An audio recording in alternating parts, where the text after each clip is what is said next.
See me sliding in that chair right there? You see the athleticism? Reminded me of Vince Coleman. Kind of. I've got a first step guy is what I am, okay? That was LT. That was a bird. That was 146 steals in a season kind of burst right there. Exactly what it was. Thank you Agility. very much for noticing. Welcome to the program. Glad you're with us on a Tuesday. Our Tuesdays are always brought to you by my friends at the Nimnick family of dealerships. Billy Nimnick, Lee Nimnick, that wonderful Nimnick family, been a sponsor of this program for about forever. Nimnick Chevrolet is on Cassett. Nimnick Buick GMC is on Phillips Highway. Been buying my cars there since 1982, and I'll continue to do it as long as I'm able to drive. So thanks to my friends at Nimnick. They're the best in the business. I mean it very sincerely. A lot of things to talk about today on a Tuesday. We'll talk some college football. We'll talk some NFL football. We do have a Duval County Scholar Athlete of the Week stopping by in about 15 minutes. I'll certainly look forward to that. It's one of my favorite things to do. And we got Thanksgiving. Got a Thanksgiving weekend coming up. I don't like, by the way, I'm going to complain. I don't need a lot. A lot of people need stuff. My needs are small. Mm-hmm. But I need an egg bowl on Thursday, Thanksgiving night. Someone stole the egg bowl. It kind of lost a little luster in the swamp this past Saturday. But I'm willing to fight about it. Don't you love the egg bowl? That person who stole its name is Roger Goodell. Yeah. Well, good point. He did, but I mean, how do you? Well, the NFL's always had Thanksgiving, but never night games. Yeah. Why? But I need an egg bowl. But by the way, they've had the egg bowl the last few years, even though they've been night games. Why is the egg bowl not on Thursday? Can you speak to that? I mean, I don't know. I think it's a complaint that we'll consider, as we move forward. But I heard it was because y'all beat Lane's ass. It could be. And they had to delay it an extra day. Well, the Florida Gators are Mississippi State champs this season, Jay. Very, you know what? Very prestigious. Right. U.S. Let me say, Southern Miss. The Magnolia State belongs to the Florida Gators. Southern Miss wants none of this. Let me just say that. We got a lot to talk. By the way, tomorrow we're doing our picks. Okay. And I'm going to give the picks from last week tomorrow, but I'm not going to do it until then. Oh, man. JJ, you have no idea, okay? Did I lose every game? No, you were not the worst of the week, okay? Yikes. Okay, but I'm just going to tell you that, let me tell you what happened on Saturday, okay? Hays Carlyon, who hails from the bowl school, and he plays dumb like he doesn't know. He knows every result, okay? He gets over here and goes, how did I do? I don't really know. I don't really follow it, okay? But he routed us so bad. Let me tell you what. It was Athens, Georgia in 1995 when Spurrier put Eric Kresser in and Travis McGriff ran a little double move on some walk-on cornerback from Waycross. Right. To get half on. That's what this was like. This might have been, but Hays might have had the greatest week in Frangie Pick Show history. 8-0 plus 4 game picker-uppers. I knew. I said it after the picks. I'm like, I think it could be over. It is after over. This week. It's completely over. He's taking a 3-0 lead in the World Series. Yeah, but the only thing is, as Hays can tell you, being on the show as many years as he had, I make up these crazy rules late, and I may just make up a rule that every one of Hays' picks are wrong by 3. Okay. So, no, Hays has dusted us in this one, so we'll go over it tomorrow. The hay is in the barn, well, you know what? I only wish I'd said that. That's all I can tell you. So, but we have a good team. That's all I can say. Oh, I'm just it was a 12-point. Just a conduit. Great team. The only reason it was a 12-point week. For Larry Coker. There's one reason it was a 12-point week. Is because there was no money ball and you couldn't be a 13-point week. That's just, so it was a very good week for Carlyon. Fun show today. We'll certainly have our Duval County Scholar Athlete comes by in just a bit. Matt Hays jumps in at 5 o'clock. We'll talk some SEC, crazy time in SEC. A lot of other thoughts. Got a thought about Trevor, about the Jags, so all kind of fun stuff we'll get to. Glad you're with us on a Tuesday. Beautiful weather out there. Thanksgiving week is always a fun week around here. It's fun football time, so we'll certainly talk a lot of football and other stuff as well. JU basketball team lost a heartbreaker we told you about yesterday, then came back and won today. They got a pretty good team. Today. They had a good win over Siena today. And really in control the whole time. Yeah, right. I saw this in the 80 minutes that they played. Did you see the stat of the 2 games? They led for 77. Oh wow, I did not see they that. led They led 77 minutes and split the 2 games. Isn't that wild? That is wild. Yeah. So, but yeah, I mean, it was good for them to, shake off what happened and go out there and get the win today. It was an unbelievable day of college. Well, yesterday and today, unbelievable day of college basketball that we'll get into in headlines. But Yeah, credit to JU. Robert McCray, 21 today, just such a consistent, he's a excellent good player. Yeah, so he's 43rd on whoever's draft list comes out. Oh, really? Yeah, he's 43rd on the draft list. Oh, I didn't realize that. That's which is awesome. interesting because I looked at the draft list. Walter Clayton Jr. is not on it. Wow. Now, I have a hard time thinking he's a better player than Walter Clayton Jr., who I think is a really good player. Yeah. But he's not or that's not true. He's in the 50s. He is on it. Okay. He's in the 50s. So, but we'll talk some basketball down the road. I want to talk a little Jaguars because I got a thought on the Jags and down the stretch. Maybe they'll win a bunch of games, and I guess technically they're still in it because of the point you made yesterday, Hays. The Texans are leaking some oil. I had a conversation with my buddy Mark Vandermeer today, the play-by-play voice of the Texans. We just kind of got caught up, and clearly the Texans are trying to find their way too. But even if they don't win, I mean, if they don't factor in the playoffs, I don't think the Jags are. I think it's hard for the Jags to factor in the playoffs now. I am of the belief that winning some of these games down the stretch matters. Now, there's going to be some people who say, well, I don't want them to win because I want a bunch of changes, and if they win, there won't be change. Forget that part for a second. Forget about how you feel about the coach and the GM and all that. We've only talked about that every minute of the day for the last however many years. So just the team. I do think a lot of these young players are going to be on this team next year, no matter what else is happening with coaching and GMs and whatnot. The key guys all got extended. Trevor and Tyson Campbell and Josh Hines-Allen. Other guys have contracts that are still going to be in play. Young players, Tank Bigsby and Parker Washington and Brenton Strange, and we go on and on. Jarian Jones, Ventrell Miller. I think it's important this team gets the feel of winning some games before next year. Again, forget about if they win, forget about the firing, not firing stuff. Just about how it affects the players, how it affects the fan base, how it affects season ticket sales. I mean, the business side, I suppose. Right. So, in my opinion, these last 6 games matter for a myriad of reasons. And what we saw this year, if we didn't believe it before, maybe I didn't, the way you finish one year does affect the next year. We saw it. Could not have seen it any more clearly. So I think it's an important stretch of games for me. I hope Trevor Lawrence is healthy enough to play. I really applaud him that he's trying to play rather than just cashing it in. But I think, and it's hard to feel that way because you're disappointed if you're not in the playoff hunt. And that could end Sunday officially. But I think these games matter. I guess that's the point. I think the games matter too. And again, you do have a core here, and you would like to see this thing, for their sake moving forward. You'd like to see this thing end at 5-12 as opposed to correct 2-15. I actually think they're going to play well post bye, and I could be totally wrong on that. Well, certainly the matchups are better. That's for sure. That's the thing. I just think that I don't think the Jaguars are the worst team in the NFL. Even though if you look at some power rankings, that's where they are. I think they're probably around 20. But when you're around, which is disappointing, it's lower than where I thought they would be. But if you're the 20th best team in the league with these 6 games remaining, there's no reason you shouldn't, win three of them. So hopefully they're able to do that, because I do think it matters for a couple of things. It matters for the perception of your franchise, I think, to candidates. There's a difference in taking over a 5-12 team versus a 2-15 team. From the standpoint of, if it's 5-12, then you look at it and say, okay, there's some talent here, make some adjustments with my scheme. I can, particularly in a bad division, we can be in the tournament next year as division champs.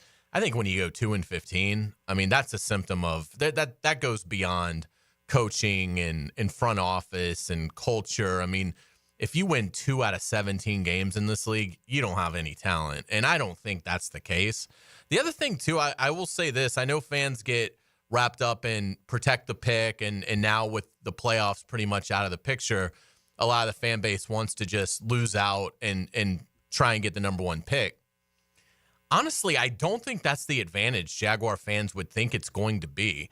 The quarterback class does not look appealing at all.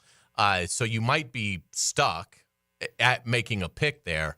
And if you take a lineman, I don't think they will take Travis Hunter, but for the hypothetical of this, let's include him because I think they're going to go big guy.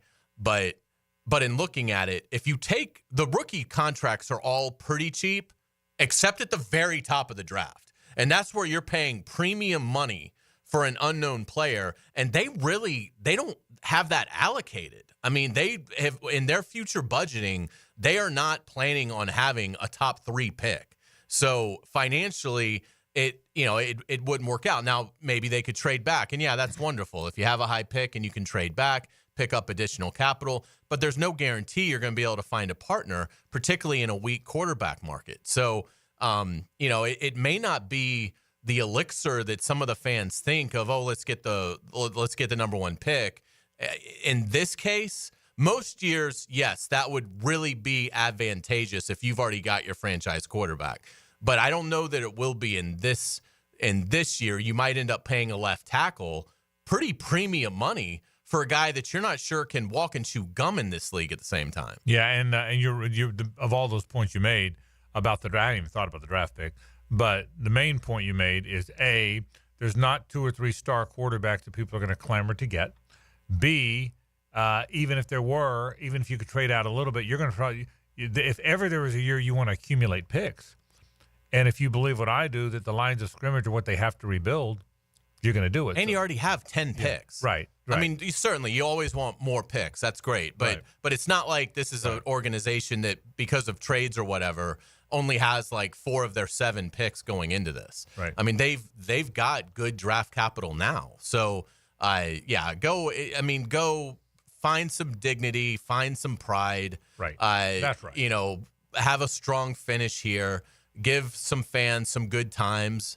In this final 6 weeks, even if it's just to, have an afternoon where you feel good because you beat the Texans or you beat the Titans, something like that. You beat Aaron Rodgers. It's more fun. You go to Vegas and win. Yeah. I mean, that's the thing. I think the verdict is probably in on Balky and Peterson. So if from a fan standpoint, I wouldn't worry about, well, what if they get hot?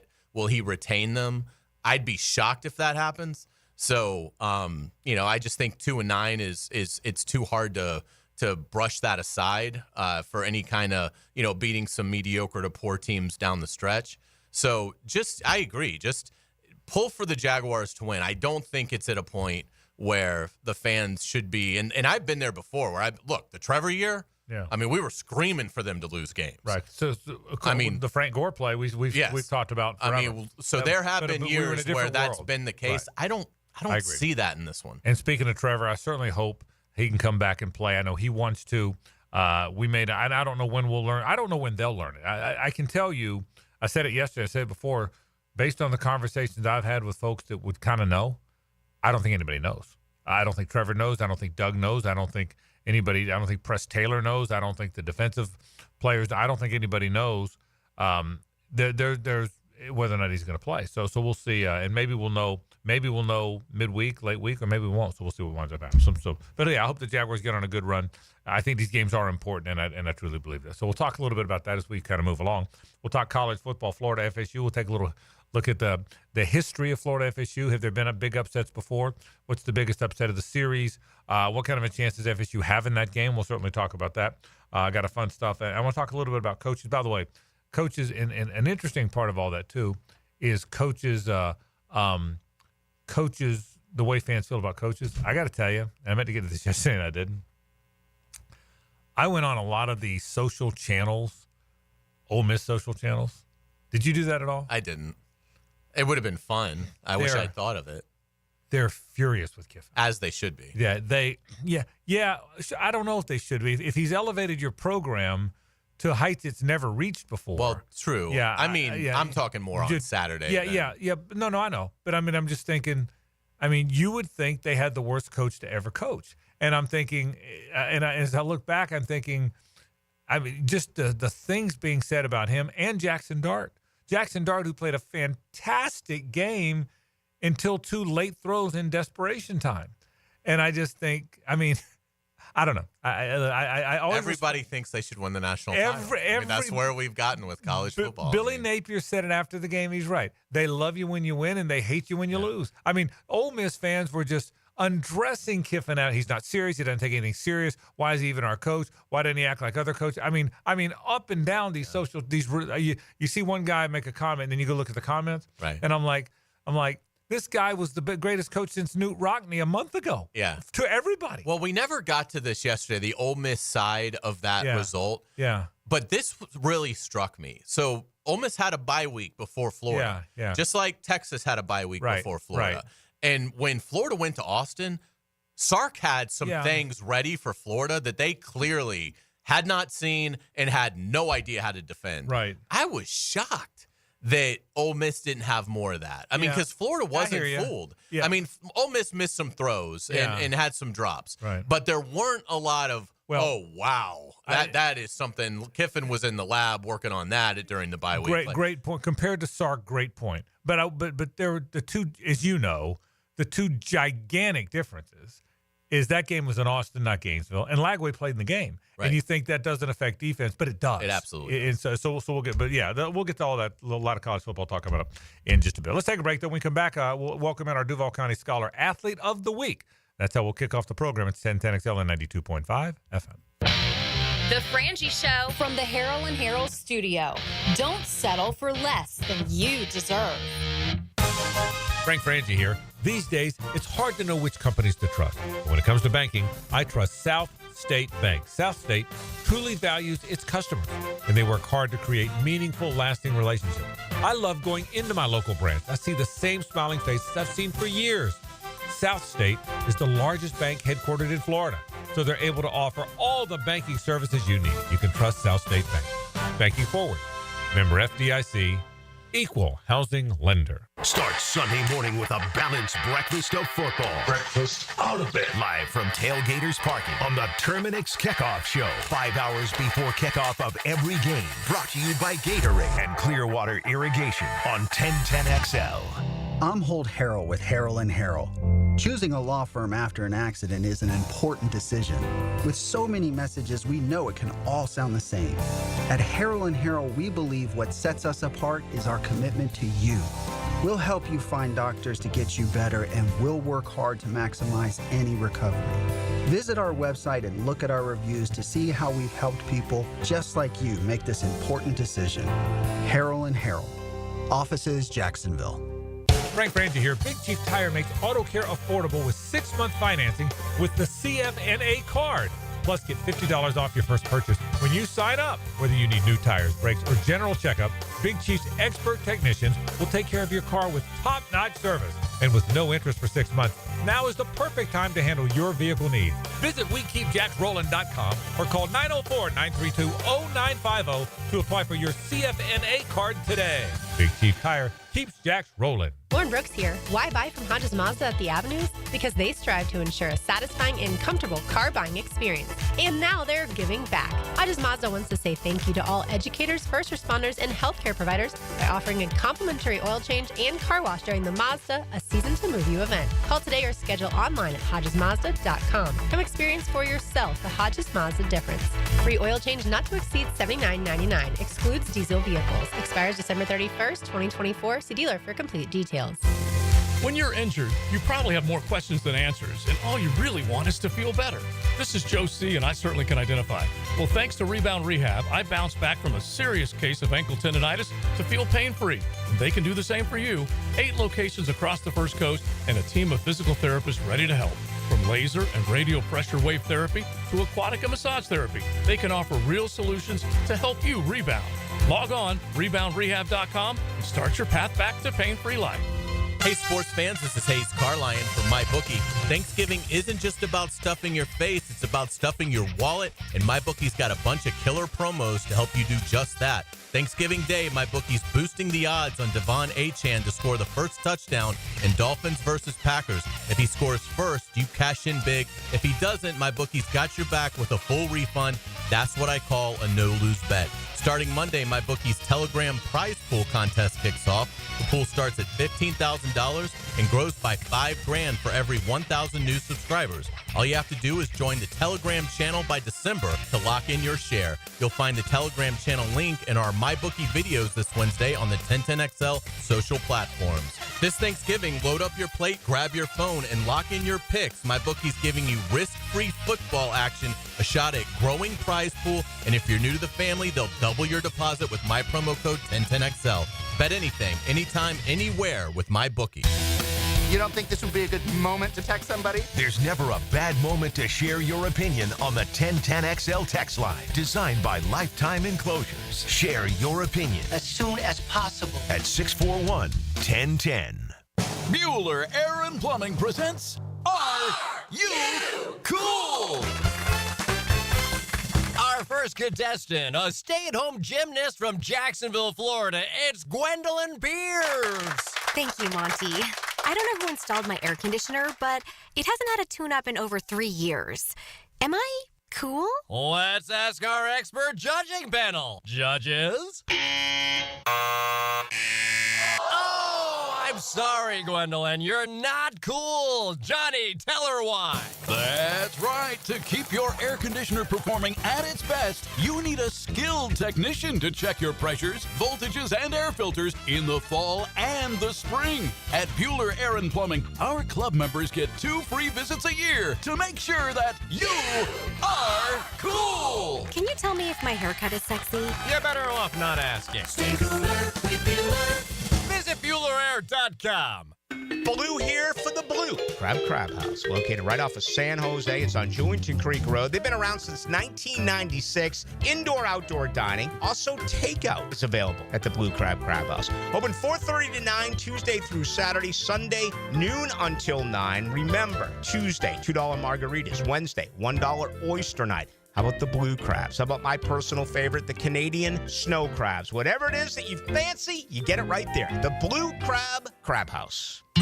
If you're looking for custom metalwork, look no further than Superior Fence and Rail. Whether it's custom railing, shade structures, or custom entry gates, their expert team controls the turnkey process. From CAD design and raw metal to powder-coated finish and expert installation. When you choose Superior Fence and Rail for your custom metal project, you get a project that's, well, superior. So get off the fence and call Superior Fence and Rail today. 1010XL is presented by Farah & Farah, exclusive injury law firm of the Jacksonville Jaguars. Protecting you and your family. Call 396-5555. Jacksonville. Hey, let's go! And now, this week's Scholar Athlete of the Week. Brought to you by Southeast Orthopedic Specialists and the Plumbers and Pipe Fitters Local Union 234 on 1010XL. It is time for our Duval County Scholar Athlete of the Week. It is Casey Stoll from Sandalwood High School, plays for the basketball team, joins us right now. Casey, how are you? I'm good. How are you? Congratulations. Thank you. Tell me a little bit about, you're 6'6". Yes, sir. You play the 5, you play center. Tell me a little bit about your basketball career. So I started in 8th grade. Okay. I was trying to play football. I was like, I'm getting hit too much. I'm about to get hurt. I'm done playing football. I respect that. So I was like, Mom, I'm playing basketball. She's like, okay, you're tall enough. Yeah. So I tried out for this St. John's Classical Academy. We sucked. Not gonna lie. We were horrible. So everyone on the team's 5 foot plus. I go on the team. They're like, oh, cool. We have this tall player. We play some of the best teams in the city. We lose every single game. Then I go to Sandalwood High School, make the team my freshman year, don't play, and then play a little bit of games. And then sophomore year, play at the same time. And the junior year, I actually got to play on varsity with this new coach we have, Coach Ben. Shout out Coach Ben. My senior year, and we're actually doing pretty good right now. Very cool. How tall were you, by the way, when you were in like a sophomore? 6'5". Okay, 6'3". So you've been tall all along. Okay, cool, very cool. Casey, how would you describe your game? I say traditional big man, like a Shaq. I feel like don't really shoot the ball. I can't shoot the ball. I mean, I can, but like I wouldn't trust me to shoot the ball. So like I can dunk. I can do everything like that. So yeah. I asked Casey if he was a stretch 5, and he says no. He says back to the basket, drop, step, and dunk on people. I like that. That's very, very cool. Talk a little bit about, obviously, you're a very good student, too. Have you always been a good student? Tell me about study habits, how you work both kind of into the plan. So my study habits are like, I sometimes procrastinate, but I don't like to do that. So when I do my work, I listen to music while I'm studying so I can get locked into the work. Mm-hmm. So I've always been a good student. I feel like because my mom's pushed me. My dad was a military parent, so they've always pushed me to do better in school. And that's really the drive to be in school. Very cool. I don't think we've ever seen anybody with this amount of community service hours, over 1,000 plus. Casey, tell us a little bit about that experience, what you liked about it, and some of the things you did. Yeah. So this company I work for, Blue Star Family, is a nonprofit organization for military families. We help military families with whatever they need.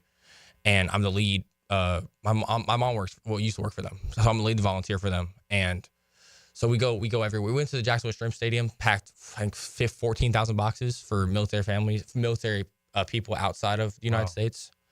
So that's what it is. I mean, it's just for helping military families. So if you need it, just tell me anything about it, and I'll tell you anything about it. So the military matters to you? Yes. So tell me all about the military. Who's in the military? You said your family's involved? My dad was, yes, for 26 years. Okay. So, and tell me what he did, and why how does that resonate with you? I think because my dad did canines for the Navy. He wasn't on the ship. He didn't like the ships. So I think that what it made me want to do what I want to do. I want to be a UN ambassador I want to be a United Nations ambassador, because I don't like how the world is right now, how everyone doesn't like each other. Mm-hmm. I want to make the world a better place. Mm-hmm. So that's why I think the military is very personal to me, because I know a lot about politics. I talk your ear off about politics. Very cool. So yeah, that's why. Absolutely. Casey, do you know where you're going to continue your academic career? I would like to go to the University of FIU or the University of Georgia, because Georgia has this internship. You go to DC for a week and you live there and you work with anybody in DC you want to. FIU has this international affairs, work in Italy, because I was born in Italy and I want to work there. And so you can work there, work any country you want to. That's where you want to go at FIU, because it's called the Florida International University. And you know the language, correct? No, I used to. Okay. I used to know Italy. I used to speak Arabic, Italian. I just took a German class last year. Oh, wow. Very cool. As part of the Duval County Scholar Athlete, Miss Talley has them fill out forms. And one of the forms is a quote. I want to read your quote. I've never done this before, but this is Casey's quote that he put on his form. I want to change the way the world is now. There are things out there like foreign policy that we have to get better at. We don't need to constantly fight each other. We need to reach across all aisles with all countries and learn from each other. That's really cool. I mean, for high school, to be in high school, I'm serious about that. That's really cool. Somebody helped you understand that people communicating and understanding each other is way better than criticizing each other. It is. It very much is. Yes. Like when I go to school, I hate people. I don't know why people fight. Like just talk it out. Yes, people don't want to can't talk it out, but I don't know why you fight. You just get more trouble when you fight. We'll find a way to communicate. All right. Mm-hmm. Casey Stoll is our Duval County Scholar Athlete of the Week. He's from Sandwood, terrific basketball player. He's 6'6". He's going to dunk on Hays on the way out of here. But Tomahawk. But you've done a great job. Congratulations. Thanks for stopping by. Congratulations for being our Duval County Scholar Athlete of the Week. All right. Casey Stoll from Sandwood High School. And it's great having him in here. And what a great philosophy is how people can communicate with each other. And rather than the whole world hating each other, fantastic. Let's understand everybody else. That was really cool. I mean, we've had a lot of Duval County Scholar Athletes. I've never read the quotes before. Right. They put in here, but not for any reason. Just there's a lot to talk to. But he will be a very good ambassador. No doubt about it. Because he'll probably wind up being an ambassador. So also 6'6", a very good basketball player too. So congratulations, Casey Stoll, our Duval County Athlete of the Week. I want to get into some college football talk in just a bit about coaching and some of the bit. But I want to finish one quick thought about the Jags and change gears a little bit. If the Jags play well and win a few of these games, I think, and I touched on this at the top of the program, I think because it's a young team and there's a lot of youth on the team, Tank Bigsby's part of the future. Parker Washington's part of the future. Brenton Strange is part of the future. I believe that in all my heart. They're really very young players. This guy named Brian Thomas Jr. is probably part of the future. Jarian Jones is part of the future. These are really young players. There's other guys, Trayvon Walker, Josh Hines-Allen, are relatively young players. Trevor Lawrence is 25 years old. I think you're young enough now that you're not caught up in what's been a losing culture.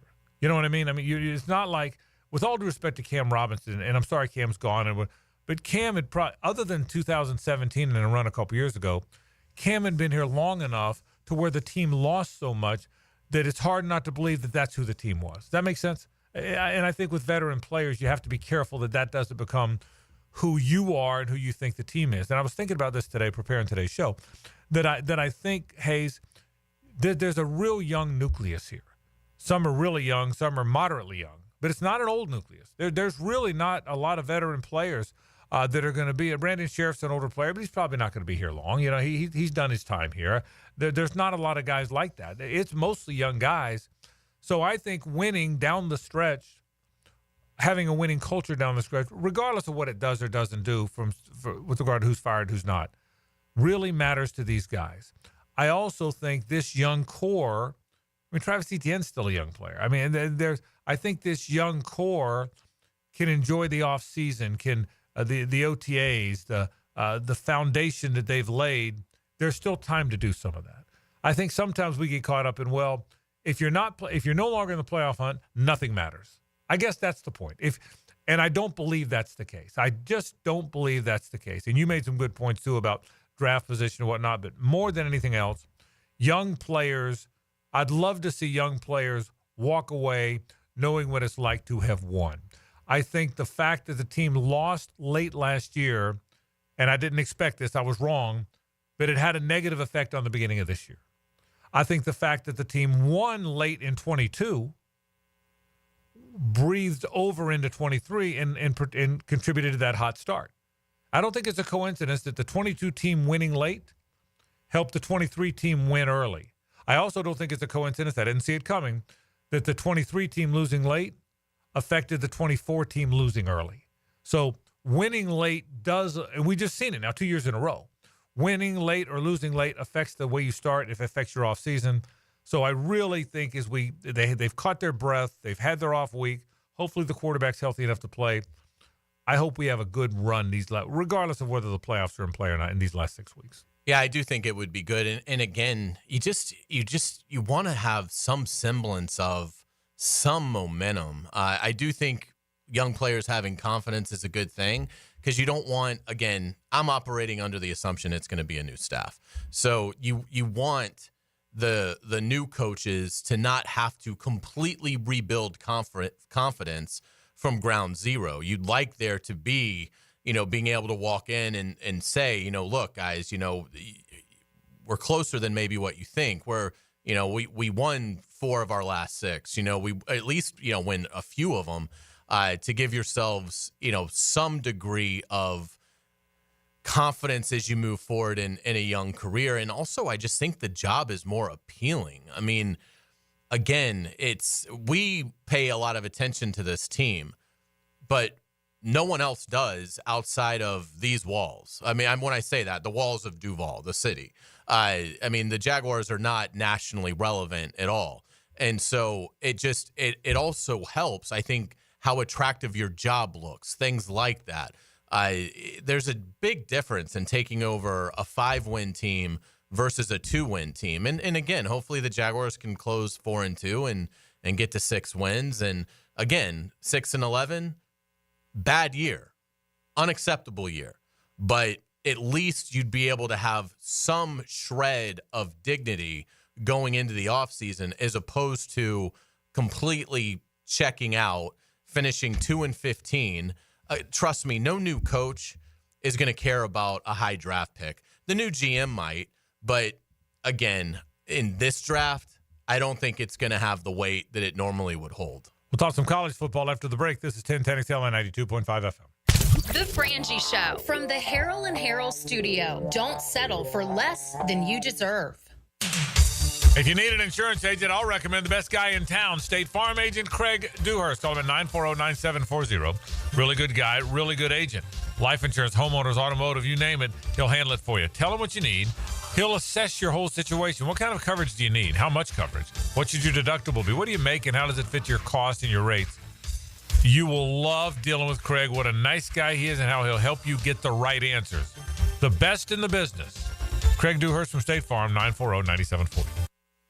Ladies and gentlemen, it's finally here. Beaver's annual Black Friday silent sale. Every car on the lot will be discounted so low, we can't even show the prices on TV.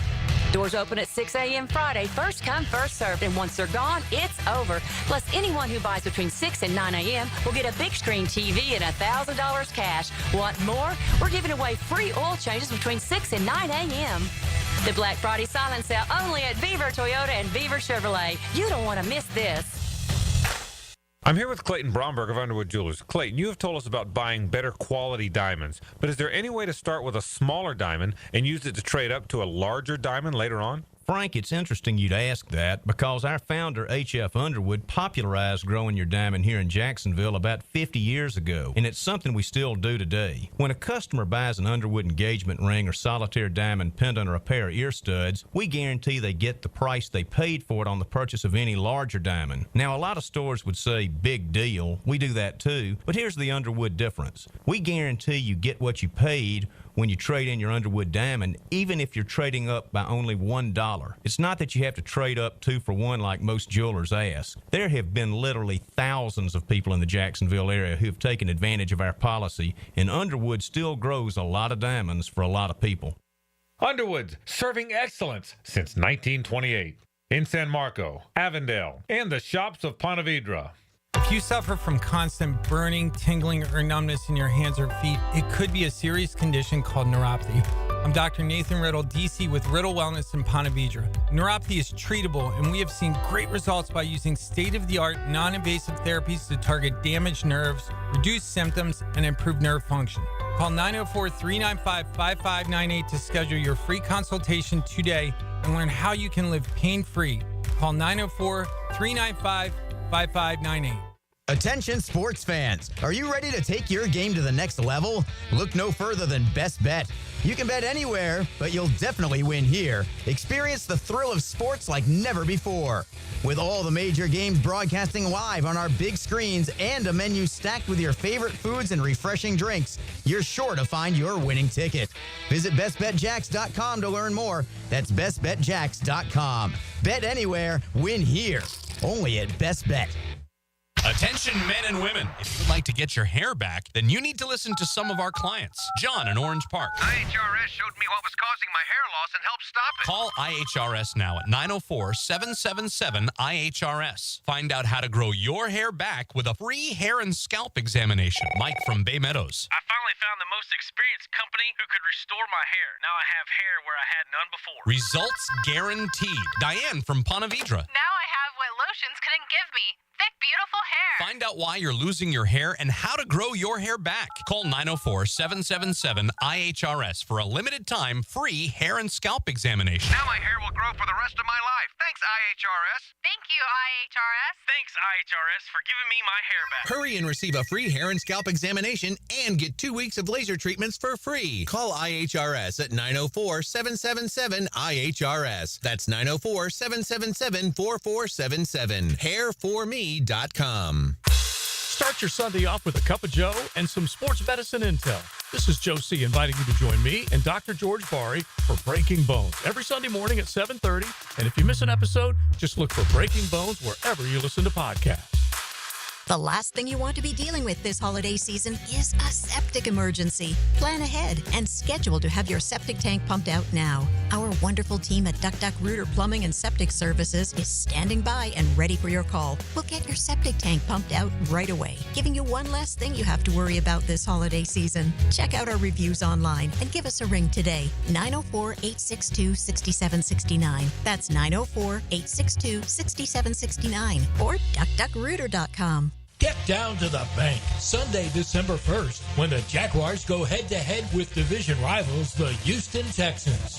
You won't want to miss our My Cause, My Cleats game, when your favorite players get to champion causes close to their heart by wearing custom-designed cleats. Lock in your seats now for a 1 p.m. kickoff by calling 904-633-2000 or visit us online at jaguars.com/tickets. We'll see you there. I'm Chris Campione. Auto accidents can leave you feeling lost and overwhelmed. But at Campione Law, we're here to guide you with a personal touch through every step of the process. We don't get paid unless you get paid. CampioneLaw.com. Count on Campione, Campione Law. Bud Light and everyone at Anheuser-Busch want to remind you to get home safely every time. People are counting on you on the road and at home. Plan ahead with safe rides and don't forget to hydrate between beers. Bud Light encourages everyone to enjoy responsibly and socialize safely. This is Dr. Steve Crenshaw, Assistant Team Physician for your Jacksonville Jaguars. Here's the latest update on the Jaguars brought to you by Baptist Health and JOI. On this week's episode of the Jaguars Happy Hour Show, Pete Prisco made his case for why he thinks the Jaguars should keep Trevor Lawrence sidelined in order to keep him as healthy as possible if the team were to make a coaching change and can put in the work to learn a new offense that a new coaching staff would bring. If there's a coaching change, which is highly likely, you're going to have a new coach in here who's going to be implementing a new offense and a new system.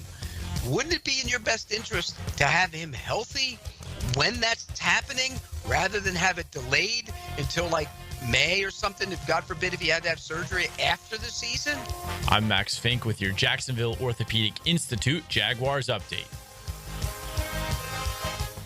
1010XL is presented by Farah & Farah, exclusive injury law firm of the Jacksonville Jaguars. Protecting you and your family. Call 396-5555. Jacksonville. It's a Nimnick Tuesday on The Frangie Show. Nimnick, your friends in the car business since 1941. Frangie Carlyon, La Selva with you on a Nimnick Tuesday. Thanks to my friends at the Nimnick family of dealerships. Man, they do a terrific job in Nimnick. I'm proud to be their spokesperson and proud of the fact that I have been their spokesperson for a long, long time. 1992 is a long time, and I'm awfully proud of that. I really am. So all kind of fun stuff's going on. That red tag sales, by the way, is going on at Nimnick Chevrolet. You can save up to $12,000 off a new Silverado. So head to Nimnick Chevrolet if you get an opportunity to. Florida plays FSU. We talked a little bit about the significance of it yesterday. Like last week, there are tons of storylines. How will Florida play in a game everybody expects them to win? Because quite frankly, I'm not sure they've had one of those all year long other than Samford. They haven't. No, I mean, UCF, no. They were an underdog. Mississippi State, they were favored, but we weren't sure. Yeah. They were an underdog to Kentucky. Obviously, Tennessee, Georgia, Texas. Then when LSU came, it changed from expect them to lose to, if things go right, they probably might lose a close game. They probably lose a close game, but could win. Yeah. They won. Ole Miss, because they were so good. If Kentucky had been coming in after LSU, people would have expected them to win. But Correct. Because Ole Miss came in, top 10 team, best season they've had since the 60s. So here we go. First time since Samford that everybody expects them to win. Everybody expects them to win. How do they handle that? How do they handle the fact that everyone thinks they're going to win the game? Has FSU found a little something with Luke Kromenhoek, who's finally going to start? He should have been starting since what? Week 4, probably. Week 1. Week 1, maybe, right? But so now he's finally going to start. They did beat a team 41-7, even though it's a team that's not very good. If you're in their locker room, if you're Mike Norvell, you're thinking, we can't completely salvage the season. But the closest we can come is ruining their Cinderella run. All those storylines are real. Now, I think Florida's got a better team, got better players, better momentum, and if things go the way they should go, Florida wins the game 34-17. But those storylines are real, and it's been a quirky series if you go all the way back. Streaky series. Interesting game, I think, to say the least. It is. I think one of the big things that helps Florida, helps Billy Napier in terms of the motivational aspect, is Florida State's won the last 2 games. And Napier referenced that on Monday. He said, it is something, handling success is something certainly we have to learn to do, but it helps in this matchup that we've got a lot of guys on this roster that are 0-2 against them. And, and that's what they're thinking about more than the fact that they're a big 2-touchdown favorite in this matchup. So I think that helps. The recent history, I think, helps Florida from the, having that revenge chip on their shoulder, as opposed to everybody thinks we're going to roll the ball out and easily win this game.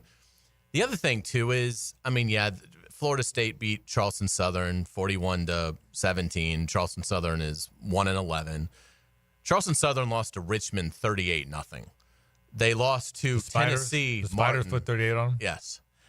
Tennessee Martin, whose mascot I do not know, beat them 40-14. Okay. So, yes. There's no words how bad they are. They're really, really bad. And when you look at the Florida State's last 3 games in the ACC, a conference that they finished dead last in, Florida State's final 3 ACC games at Miami, home against North Carolina, and at Notre Dame, they were outscored 123-28. So there's just really nothing on paper that suggests that Florida State can win this game. Could Florida play poorly and Florida, win a close game? Yeah, I could see that. I could certainly see Florida not covering, but I'd be shocked. The only thing that I think gives Florida State some hope is I do think they're starting the right quarterback now in Kromenhoek. He's much better than Brock Glenn. And obviously he's young. He's only thrown it 56 times. But the good news there is there also isn't a ton of film for Florida to go over. So, that will help Mike Norvell. The other thing is Florida State's had basically 3 weeks to prepare. Now, how bought in are they? That's a big question. But they had a bye week. Then they played Charleston Southern. Now they're playing Florida. So whatever coaches Norvell hasn't fired, they've been working on Florida for 3 weeks. So that helps.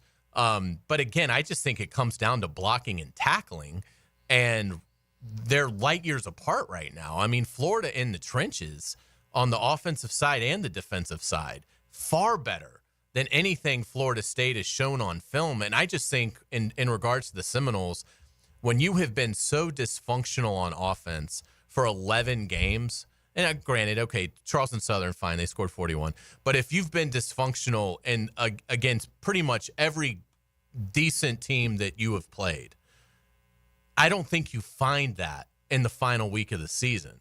I mean, if there was even a semblance of inconsistency, then maybe you could point to, well, hey, look at the Duke game where they scored 34, or hey, look at the Georgia Tech game where they scored 37. They just, got some bad breaks defensively, didn't get some stops. There's nothing that suggests that. I mean, they're averaging 15.8 points a game.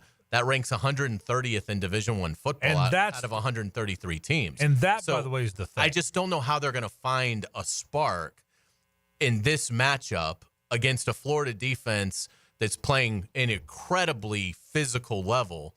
I don't know how they're going to find enough unless Luke Kromenhoek is a superstar. Right. And if he plays like a superstar, then, that's the variable you don't really know because he just hasn't played a lot of football. He's 29 of 56, 51.8% completion, 362 yards, 3 touchdowns, 2 picks. There's not a lot there, and there's really not a lot there to suggest that all of a sudden he's going to be able to pretty much single-handedly move a broken offense against a defense that seems to have found its stride. And that's the matchup that makes it virtually impossible for FSU. Not the other matchup. Florida's offense has been good enough. Lagway's made some special plays. They've run the ball. They obviously have 2 very good veteran receivers who both will get at least a cup of coffee in the NFL, and Jim Dike and Elijah Badger. They're good players.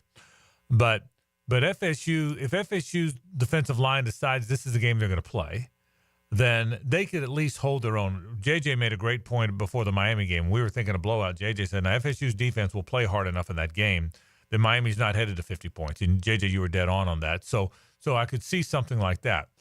The matchup that's impossible for FSU, possibly, or certainly improbable, is the other side of the ball. Florida's defense just held Garrett Nussmeier and Jackson Dart to in the teens. Those guys are going to be in the NFL next year. And I will tell you, Nussmeier's going in the first round. Jackson Dart, I keep seeing second round. Would it surprise you if he climbed into the back of the first? It would not. Yeah, he's really good. And I would not be surprised by the time we get to April if you hear a lot of GMs and decision makers anonymously saying Jackson Dart's my favorite quarterback in this draft. Yeah, he's good. So it would not be so they could both be. So you just possibly played 2 first-round quarterbacks on veteran teams, and albeit at your place, and you had the crowd help them to the teens. Now a freshman for Florida State, who albeit might be good one day, has got to play against that defense that's playing lights out. That's the problem. Because he's not going to have any blocking. And so can the defense hold its own? So Florida State could hold Florida State's defense could play its best game of the year and hold Florida to 23 points and still lose 23-10. That's the problem, in that game. I've looked at some history, by the way. I'm trying to think of the biggest upsets in the series because there hasn't been a lot of upsets. No. But if you go way back, I can remember, and believe me, the Zook game, the Zook winning at Bowden Field. Yeah, neither one were great. But that was still. But it was an upset. What would you guess the line was on that game? Florida State by 10.5? Well, do you think it was that much? Because FSU had been reeling a little bit. Yeah, but they were favored. Touchdown or more, yeah. In the Ron Zook Field game, they won. When I was 12, okay, and you know me, I'll remember all this stuff because I got a stupid memory. When I was 12, I think I was 12, maybe 13. FSU was 5-0, and Florida was 0-5. Okay, and my dad was a big Gator, and I remember me telling my dad. Now at the time, Florida had beaten them 4 years in a row in 7 out of 8, and FSU was a newer program, and Florida had been kind of rolling them pretty comfortably. And I remember saying, "Dad, we're not going to get them this year." And I remember my dad going, "Don't be so sure." True story. I remember my dad going, "Don't be so sure." And I said, "I don't think so, Dad." And Florida was 0-5. Florida State was 5-0, and Florida won the game. Wow. And my dad said, "I told you so." Okay. But I remember the game. It was 1971, and Florida won a game. And then the biggest route, that was a stretch where Florida beat them 9 in a row and 11 out of 12. But again, FSU was a new program, got good in the late 60s. And then that's when really tumbled. Darryl Mudra, Larry Jones, the 0-10 team. Once Bowden got there in 75, everything changed forever for the Noles. So we'll see. We'll see what winds up happening in the game. It's when I saw the announcers, I don't have their names. I don't remember them. Honestly, I think they invented 3 people. I'll tell you the truth. It's the first AI game. Yeah. They just don't want to say anything. I'll tell you the truth. I saw when Nick De La Torre, who now works for Florida Victorious, when he tweeted the 3 announcers, I thought it was a joke. I thought someone's punking me. I'm not making this up. I thought he was kidding. It's literally play-by-play color and sideline. I mean, how many college football games do we all watch? And the game's on ESPN too. Right. It's not like it's on ESPN, 1,000. Rocky Bleier, I think he played linebacker at Alabama, right? Well, Rocky Bleier was a player for the. That's the Steelers, right? Do you have the name in front of you? I'll find it, but I remember sort of recognizing him. Okay, I mean, can we pull it up? Who are the guys? The other thing too about this game is you look at this, you always also have to look at who's the more battle-tested team, and it's usually going to be Florida. And I think it is again this year. When you look at like blue chip talent, Florida State's played 3 teams that are loaded with blue chips on their roster: Clemson, Miami, and Notre Dame. Florida has played 7. Florida has played Miami, Texas A&M, Tennessee, Georgia, Texas, LSU, Ole Miss. I think that matters. I just think it matters in a game like this. When Florida State, from a talent standpoint, might be the 8th most talented team that Florida has seen. Well, for Florida State, Florida might be the 4th. There's a difference there to me. So that's another intangible that I think, and it normally is going to favor the Gators, obviously, because they're in a better league. But in this instance, I think it's because of Florida's schedule. I think it's even more pronounced than normal because they've played more than double the amount of really blue chip built rosters than the Noles have. The play-by-play guy is Jay Alter, Alter. The color commentator, JJ, is Rocky Boyman. Oh, Boiman. We got The Rock. Very nice. The sideline reporter is Ashley Stroline. Okay, Rocky Boyman played in the NFL for many different teams. Yeah. He was from Notre Dame. And by the way, 2002. They might be very good. It might end up being the greatest broadcast. Right. I mean, you don't get to work for ESPN if you're not pretty good. So they may be. I'm not saying they're not good. I thought the same thing though. I was like, boy, that's shocking that I have no idea who any of these people Jay are. Alter, Rocky Boyman, Ashley Stroline are the 3 people on the call. And I haven't heard of him, but you're right. It's ESPN too. It's not the Ocho or whatever. So, right. But I agree with you. Florida's got the better team, and I'm trying to create. It's talk radio. I'm trying to create something. Right. Okay, so of a conversation here. Well, and again, a loss for Florida, devastating. Yeah, and that's why you talk about it. Yeah, because it would a loss for Florida. If Florida State wins this game, FSU can claim something of the season. Right. It's a lost season either way. But if you can go into recruiting, these guys at Florida's trying to flip, the big offensive tackle from Rain, Solomon Thomas, other guys. They got a running back that from just Florida State today. That if all of a sudden you can say, listen, we had a lousy season. We own it. We were 13-0 last year. It got away from us this year, but we did make changes on our staff. We did win the last 2. We did beat our rival. We did beat the same Florida team that just beat LSU and Ole Miss. We are going to make changes.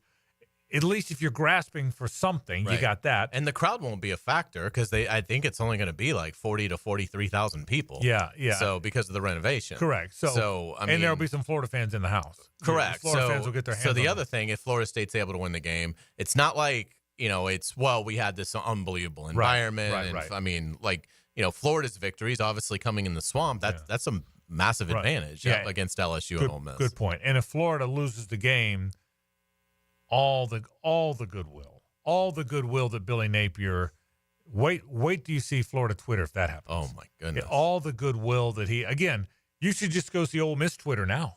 Ole Miss Twitter now, you think they have the worst coach they ever. Alabama Twitter. Yeah, well, but Alabama Twitter I can live with a little bit. Okay, it's Alabama. Right. Yeah, I mean, good point. Ole Miss Twitter. Yes, there's a difference there. I mean, I could. What you should expect out of your programs. Ole Miss fired David Cutcliffe 1 year removed from a 10-win season. Yeah, it's bad. Let me be clear about this: a 10-win season at Ole Miss. Right.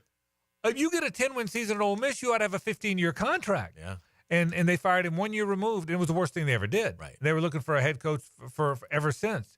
So, but anyway, so it's an important game. I always say this, Hayes. There's games you want to win, and there's games you got to be careful not to lose.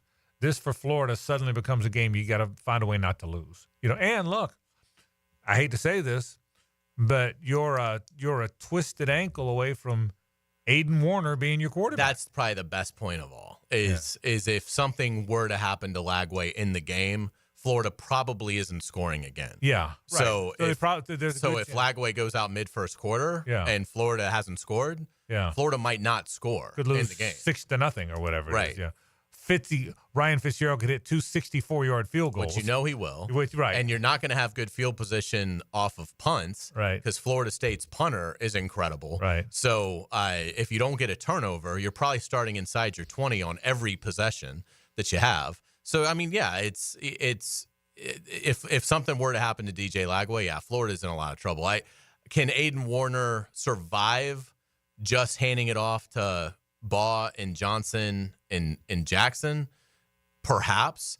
But the thing with Napier is that may not be what he does. I was shocked at how much he threw it with Warner when he was out there. Now, maybe he's learned that lesson, and maybe the opponent would factor in, because I do think Florida State can get after the quarterback. I don't think they can defend the run.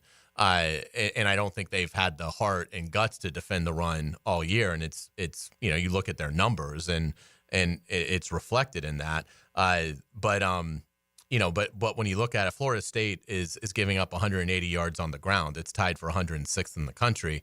So I would think if Lagway goes out, Warner comes in, and Napier just basically, you got 3 good backs. I mean, you could give each of them 20 carries. And that's what you would do. And that's what you should do. But with Billy, he may say, no, I want to see Aiden Warner throw it 20 times, and then you're begging for an upset. That'd be a mistake? Big mistake. We'll take a break. Matt Hayes joins me to talk SEC football after this. Stay with us. It's the ride home with the Frangie Show from the Harold and Harold studio. Don't settle for less than you deserve. They may not make a lot of plays. Good snap. Good hold. But sometimes they make the most important play. One of the best kickers in the league year in and year out. Listen for the Crown Royal Special Teams Player of the Game on 1010XL. Now you can watch 1010XL shows all day on X, Facebook, and YouTube. Brought to you by MyBookie. Experience Vegas from the comfort of your phone anytime, anywhere. Sign up today. Use promo code 1010XL. Hey, sports fans, it's Hays Carlyon from MyBookie. Find your holiday season stride with MyBookie. Take advantage of their live betting, especially if a heavy favorite gets off to a slow start. And check out their cool prop bets. If you haven't signed up, go to mybookie.ag and register for a free account. Use promo code 1010XL to get a double bonus. For a limited time, MyBookie will double your money on your first deposit. Let's take a look at some updated MyBookie lines. The Jaguars are a 5-point home underdog to the Texans. The over-under is 43.5 points. The Gators, a 15-point road favorite against the Noles. The Canes, an 11-point road favorite against Syracuse. Sign up with that promo code 1010XL to claim your deposit bonus. Again, it's a double bonus. Bet anything, anytime, anywhere with MyBookie. And don't forget that promo code 1010XL. Did you know you can charge the all-new Honda Electric Prologue in the same receptacle as your phone? You don't need these special charging stations at your home. Simply plug in your Honda or your phone. See your local Honda dealer now. We're electrified. This is Hays Carlyon for Harrell & Harrell. I was at lunch with my good friend Holt, and he was telling me that sometimes a lawyer can get more from a case than their own client. I was surprised to hear this, but Holt said that doesn't happen with Harrell & Harrell. They'll never take a fee that is greater than their own client. When they say they treat their clients as a person and not a file, they mean it. Hopefully you won't need them, but if you're ever injured, call Harrell & Harrell at 904-251-1111. That's 904-251-1111. Greetings from Daytona, where a band of dreamers took a strip of beach and turned it into a proving ground. The Great American Race, where year after year, greatness is the destination. Start your engines, let's go! So book your experience and soak in 500 miles of history and tradition. The Daytona 500, February 16th, 2025. Secure your seats now at Daytona500.com. Jacksonville's football phenoms tell us where they're heading when high school's early signing period begins. I'm Hacker, and 1010XL will tell you everything you need to know. Brought to you by San Jose Collision and Premier Physical Therapy. Yo, ET here. You need the perfect spot to unwind with friends, family, or coworkers? Dart Bar is just right off King Street. Darts, pool, and foosball. Dart Bar has all the games to keep the fun rolling. With 20 taps, 200 plus cans, and plenty of non-alcoholic options. Dart Bar has something for everyone. Plus, we host community events and leagues and can accommodate everything from company happy hours to milestone birthdays. Dart Bar is your go-to place for fun, drinks, and great times, no matter the occasion. Hacker here. I know I've been sharing my Awaken 180 story for a while now, talking about how much I lost every week, and yeah, that's cool, but I get it, redundant. So let me tell you something that hit me like a freight train the other day. I checked out my Awaken 180 weigh-in portal, and the number just clicked. I started at nearly 320 pounds, and today, my scale read just over 200 pounds. Let that sink in. I'm now lighter than 90% of my buddies. And let me tell you, that's a flex I couldn't dream of a year ago. I owe it all to my Awaken 180 coach and to the program set out to work for anyone. It's been absolutely life-changing. Don't just take my word for it. Head over to my Twitter at RyanGreen1010XL. You'll see the transformation for yourself. But the real transformation, that's how I feel every single day, every step I take, and every morning I wake up. Get that same feeling. Awaken180weightloss.com. Home of the Jacksonville Jaguars. WJXL AM Jacksonville Beach. WJXL FM Jacksonville Beach. Big Chief Tire offers affordable quality tires for every type of vehicle. Frank Frangie here. Whether you're looking for all-season tires, high-performance options, or something more budget-friendly, Big Chief has the perfect set to keep you rolling. Their expert technicians ensure your tires are installed quickly and safely so you can drive with confidence. Visit WeKeepJacksRollin.com or call 904-932-0950 to schedule your appointment and check out their unbeatable tire deals today.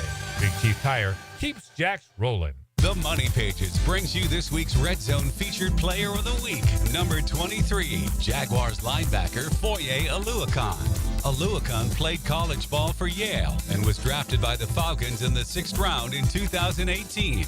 Make sure to pick up this week's Jags game program with a commemorative ticket of Foye Oluokun inside.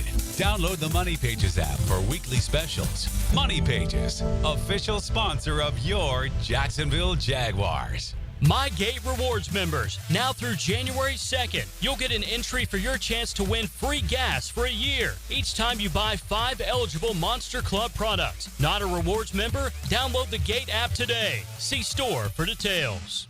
Imagine driving a late model Corvette, BMW, Mercedes, Lexus, Honda, Chevy, Ford, and more, all at a fraction of the original sticker price. Visit Vaughn Motor Group's indoor showroom and browse a great selection of dream cars that are inspected with warranties. Before you make your next auto purchase, check out Vaughn Motor Group on San Jose Boulevard or at vaughnmotorgroup.com for a complete inventory listing. If you can dream it, you can drive it at Vaughn Motor Group. I'm Max Fink here with your 1010XL Southeast Orthopedic Specialist local sports update. It was another exciting weekend of high school football playoffs last Friday night with lots of action. Oakleaf pulled off a great upset, knocking off undefeated Nice 31-14 at their place.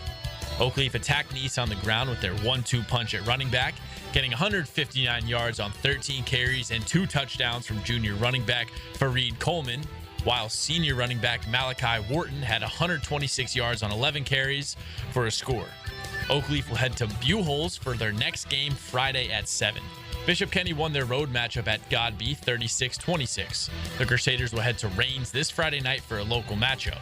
Rains has been absolutely balling this year with an 11-0 record and are ranked 14th in the state of Florida.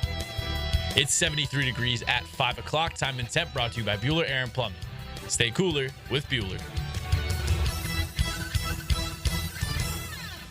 1010XL is presented by Farrah & Farrah, exclusive injury law firm of the Jacksonville Jaguars. Protecting you and your family. Call 396-5555. Jacksonville. Time to talk all things SEC. Brought to you by Underwood Jewelers with college football insider Matt Hays on The Frangie Show. All right, let's talk a little SEC football. My friend Matt Hays joins us now on the program. Matt, story of the week. I don't know if it's that Florida won or that Ole Miss lost, but how surprised were you at the way that game played out? Probably about as surprised as everyone, actually. I will say this, Frank. I think kind of the foundation of this thing, if you will, of this latest little surge, goes back to the decision Scott Strickland made to publicly, I guess, support Billy Napier. And you know, I think he did it, the timing of it was what was so important, because he did it prior to the Texans game, knowing that Lagway wasn't going to play, knowing they were going to get beaten badly, and did it anyway. Think about had he not done that, had he waited to support him publicly, and then they go to Texas and get beaten like that, that would have been a very difficult thing to come back and say, no, we support him. But I think he kind of took a little pressure off that team by doing that. And then the Texans game came, and you lose big, and it wasn't as big of a hit as you would expect. And then they go back and they get DJ healthy and they start to play. They're a different team with him. There's no doubt there. I mean, I've said this now many times. I think if he's healthy, they beat Georgia.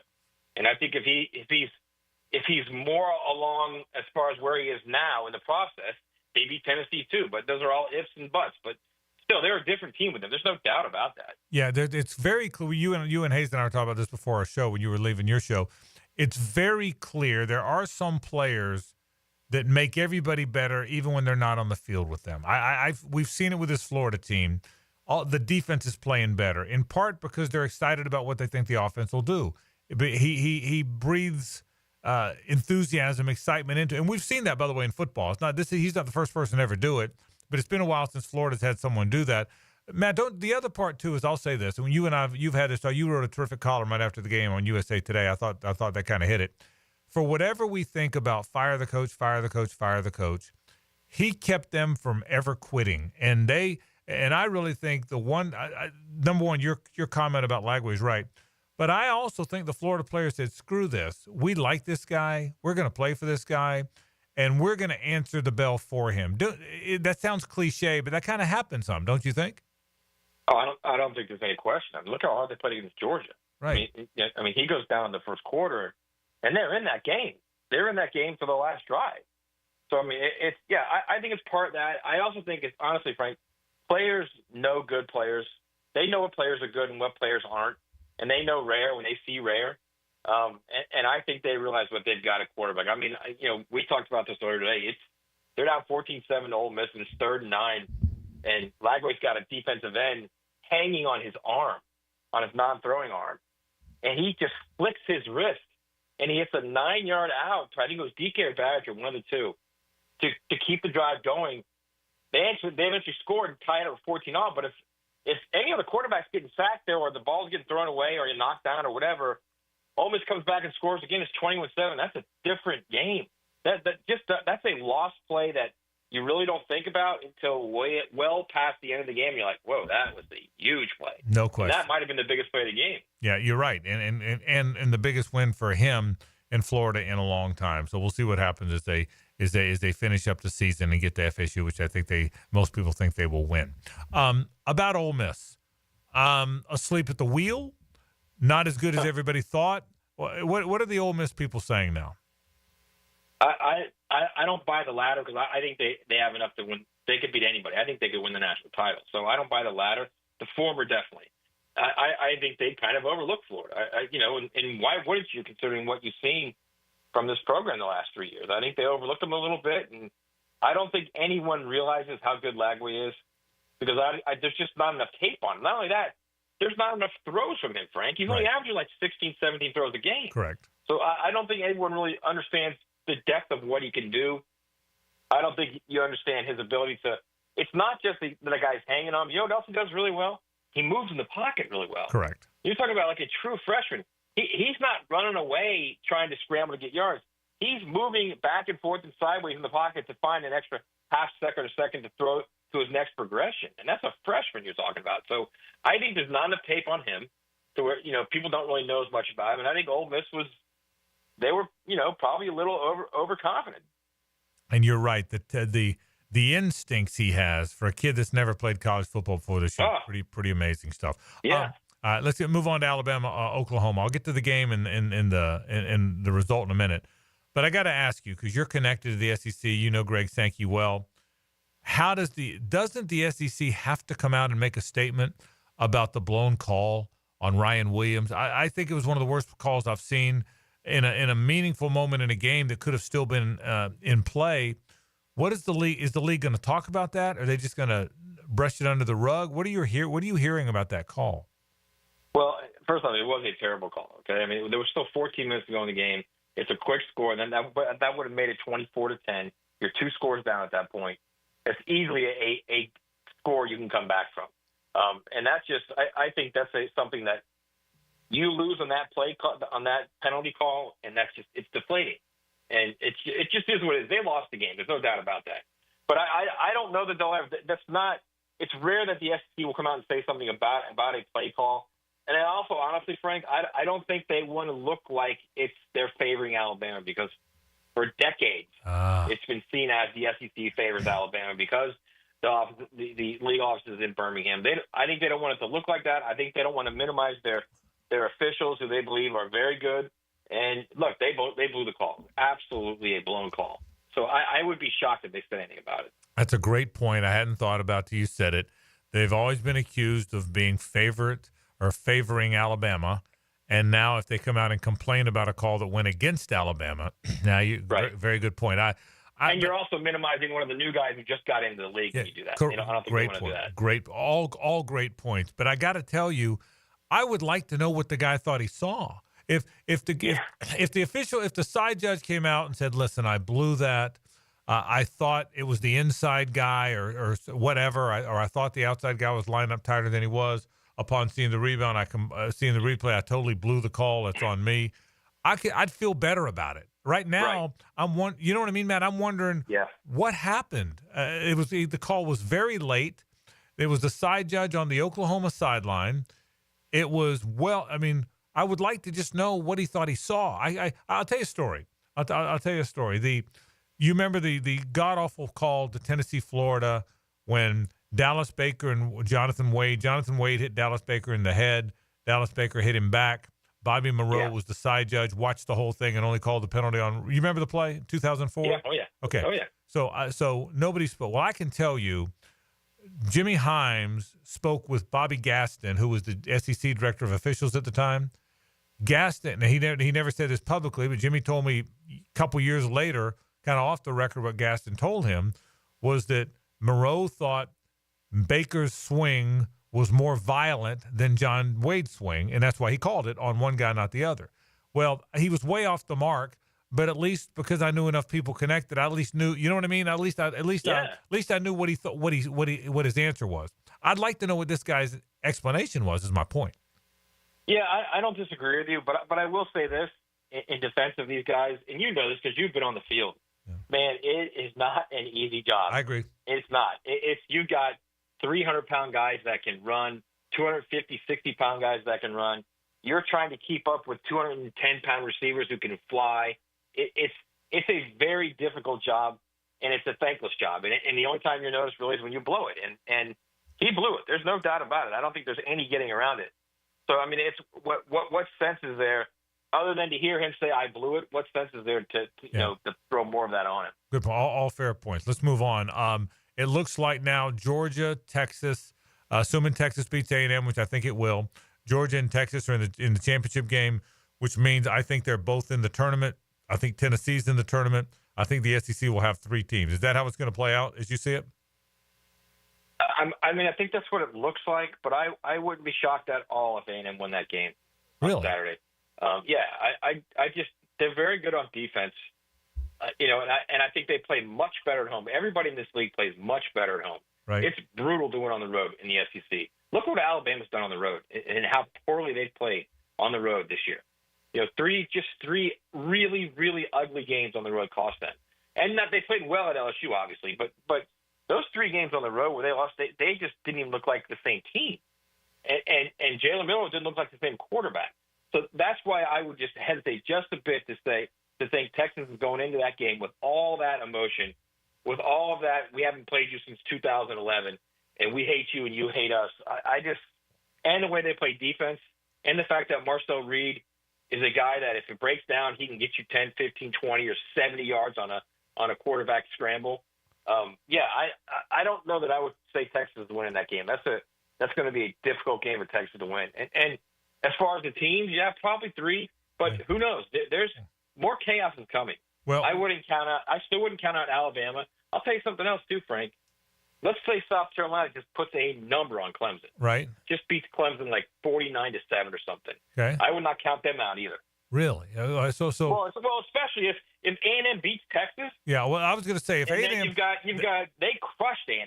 Yeah. So if A&M, Carolina I was going to say if A&M wins that game, because if A&M wins that game and then beats Georgia, they steal a spot, right? They get the bid then. So I mean, if A&M beats Texas and Georgia, they're in the tournament. Who does that knock out, right? And I mean, it may not be an SEC team. Could it knock out Indiana? Could it knock out Georgia? What happens then, Matt? So there are some who believe that if A&M does that, then what happens is Texas doesn't fall all the way out. And if anything, A&M could keep Texas in the playoff. Then you've got 4 SEC teams again. You've got Texas, Texas A&M, Georgia, and Tennessee then. I think it all depends on what happens in the Big 12. I think it all depends on what happens with Miami this week against Syracuse. If Miami loses to Syracuse and then beats SMU to get into the playoff, SMU's not getting in with 2 losses. Yeah, you're right. Happening. You're right. They're very good. There's a lot going on there. All right, final thing on the SEC. Any surprises this week? Does Georgia Tech hang around with Georgia? Does FSU shock Florida? You already talked about A&M, Texas. Anything else? Alabama, Auburn? Anything we should keep an eye on? Any upsets coming other than maybe that one? I definitely think Georgia Tech's going to give Georgia problems. I mean, that's Georgia Tech has shown this year that they get up for big games. That's number one. I don't think they're going to beat them, but I think it's going to be a lot tougher than you think. That game was hard for Georgia last year. Right. I don't think Florida's going to have a problem with Florida State. I think Florida State checked out. And then what was the other one you said? Those you already said it. You said Clemson, South Carolina. Yeah. I mean, I think that Shane Beamer has been on the short end of a lot of some ugly games, not only in that series but in general. And I think he's kind of at a point right now where he wants to show that the program he's built is real.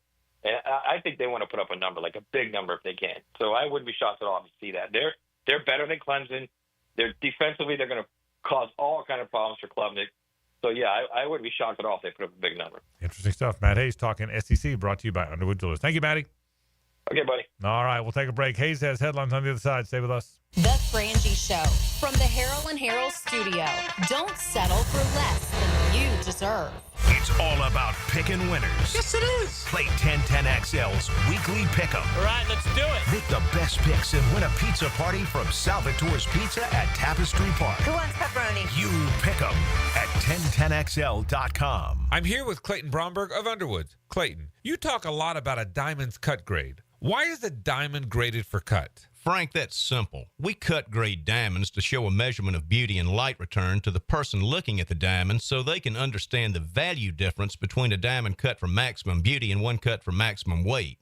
Now, it gets a little more complicated when you find out that the American Gem Society Laboratory actually assigns performance grades and proportion grades using patented computer software and grades for polish and symmetry using a microscope. The end result of cut grading is a final grade that can go from a 0 or ideal to a 10, which is poor. Each of these grades are priced a little differently. That's why you can see a diamond with a fine color and clarity priced low, particularly on the internet, because a trained gemologist won't buy it for resale because of the poor cut. Unfortunately, these type deals aren't good deals. They're bad deals for the unknowing customer. Underwoods in San Marco, Avondale, and the shops of Ponte Vedra. The inflation fighter is back and saving you thousands at Arlington Toyota Pre-Owned. Mia here, and right now at Arlington Toyota Pre-Owned, just $500 down and $288 per month gets you a pre-owned 2021 Toyota Corolla. Or you choose a pre-owned 2021 Camry, RAV4, or Tacoma for just $500 down and $388 per month. You also get no payments till January 2025. It's all at Arlington Toyota Pre-Owned. Shop in person, 10939 Atlantic Boulevard, or online at arlingtontoyota.com. Hi, I'm Frank Frangie, and I've depended on South State for my banking needs as long as they've been serving Duval. Whether you're saving for retirement, purchasing a home, starting a business, your goals are their commitment. With forward-thinking, personalized banking solutions and best-in-class service, South State is ready to help you navigate your financial journey. Connect at southstatebank.com or drop by any of the 5 local South State offices. South State Bank, member FDIC, equal housing lender. Jimerson Burr is a full-service, Florida-based commercial law firm that has experience and capabilities to handle any legal issue a business is confronted with. Learn more about what they can do for you at jimersonfirm.com. Have a group trip or company function soon? Mark Watson here with Hardball Creative. Get busy ordering the t-shirts and other swag you'll need. It's easy with Hardball. Hardball Creative. Hardball does it all. The best teal-colored coverage includes Mia's quick hits. Get the latest news from inside the building and around the league. I'm Mia O'Brien, 1010XL's NFL Insider. Driven by Arlington Toyota. Available on the video and social channels of 1010XL. Clean air, cool air, both are extremely important. Trust Florida Home AC to deliver on both with their Remy Halo, the next generation of air quality technology. Call 777-4300 for Florida Home AC and breathe clean and cool air. This is Mark Nato. My son Justin injured his hand playing baseball for JU. Southeast Orthopedic Specialist performed surgery just a few days later, and within 5 weeks, he was cleared to play in the ASUN baseball tournament. Our family has trusted Southeast Orthopedic Specialists for years. For any orthopedic injury, let Southeast Orthopedic Specialists take care of you too. Relieve pain and get back to life. Southeast Orthopedic Specialists. Welcome to ABS Advanced Business Solutions, your local authorized technology partner and home to Xerox copiers. Advanced Business Solutions. Navy Mutual was created by service members for service members, so we know what it means to serve. Our policies have no active duty service restrictions, so you can rest assured that you're covered no matter your duty station, home or abroad. To go even further, we promise that premiums will not be higher for those who serve in dangerous environments, including aviation, diving, or on deployments. Let us help you protect those you love the most. Learn more at NavyMutual.org. The team at Hidden Hills Golf Club invites you to book your next round of golf with us. At Hidden Hills, we love the game, and we'll provide you with a memorable golf experience at one of the most unique golf courses in North Florida. Check us out at hiddenhillsgc.com. Blue here for the blue. Crab House, located right off of San Jose. It's on Jewington Creek Road. They've been around since 1996. Indoor-outdoor dining. Also, takeout is available at the Blue Crab House. Open 4:30 to 9, Tuesday through Saturday. Sunday, noon until 9. Remember, Tuesday, $2 margaritas. Wednesday, $1 oyster night. How about the blue crabs? How about my personal favorite, the Canadian snow crabs? Whatever it is that you fancy, you get it right there. The Blue Crab House.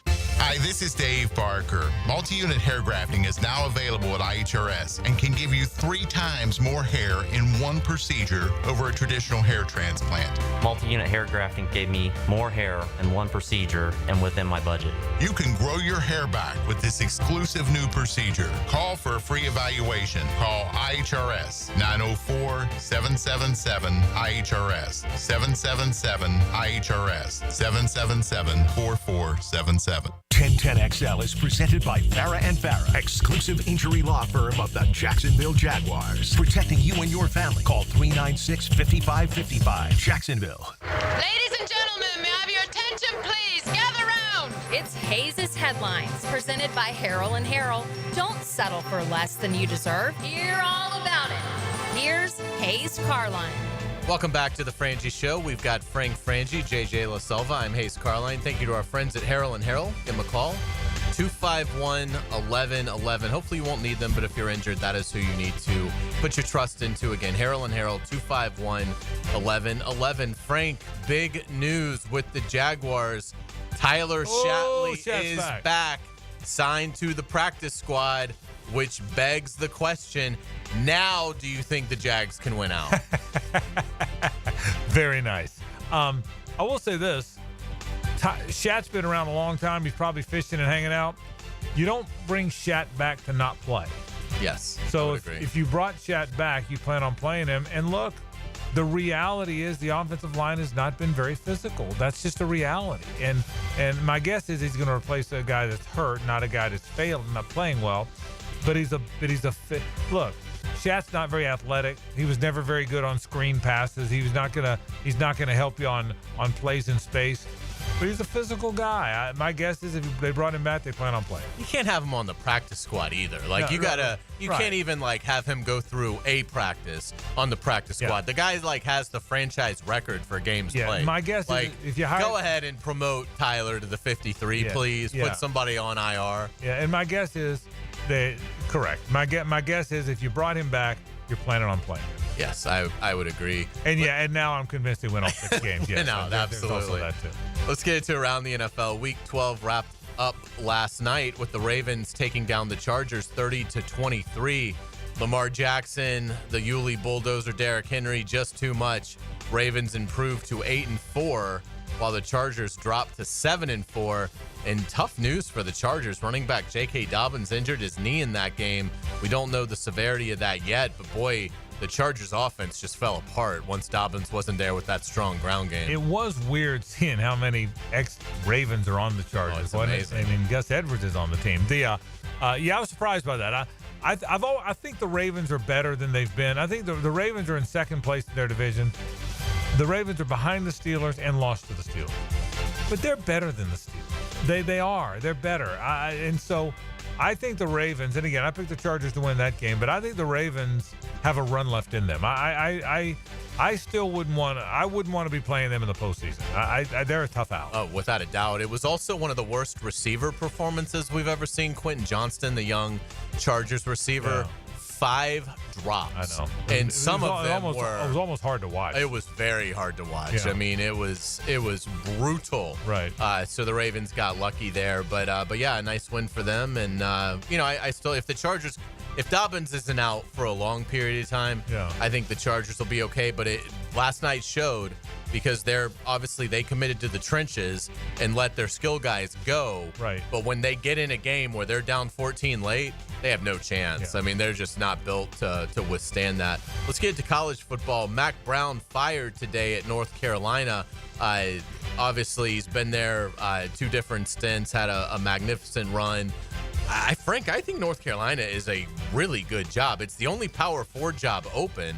Any names pop to your head? Let me tell you what's funny about that. First of all, I think it's a pretty good job. I don't know about really good job, but better job than you would think. So Adam Rittenberg from ESPN gave you 8 names of potential. Okay, he gave you 8 names. I read the list. Let me give you the list. John Sumrall, Barry Odom, Glenn Schumann, Dan Mullen, PJ Fleck, Jamie Chadwell, Dave Clawson, Skip Holtz. Wow. If that's the list of and this is Rittenberg. This isn't some guy that just started his website last week. This is a very respected writer. If that's the list of candidates these days, why would anybody fire a coach? Yeah. I mean, again, the Tulane coach, the UNLV coach, the Georgia defensive coordinator, the Liberty coach, the Wake Forest coach, the guy coaching the Birmingham Stallions, whatever that league is. If that's the list, doesn't it make it? Isn't that why coaches aren't getting fired? Because the list of candidates has never had less sex appeal than ever. So I gave you a long answer to a short question. My guess is Jamie Chadwell is probably the guy that's going to get it because he's the hot guy on the Group of 5 next up list. But what a weak list. Totally weak list. I would love to see Mullen get back in. I thought he already would be by now. He's a great X's and O's guy. He is a terrible culture locker room guy. North Carolina would be inviting some massive problems if they hired Dan Mullen, unless he's changed his ways. I agree with you. And Dan Mullen, the bigger reason, the reason he's a bad locker room culture guy, not because he's a bad guy, because it takes time and attention and grinding, and he's not that. I don't think he wants to do it. I don't know him, but I don't get the sense. I don't get the sense that Dan Mullen wants to coach again. Here's my guess.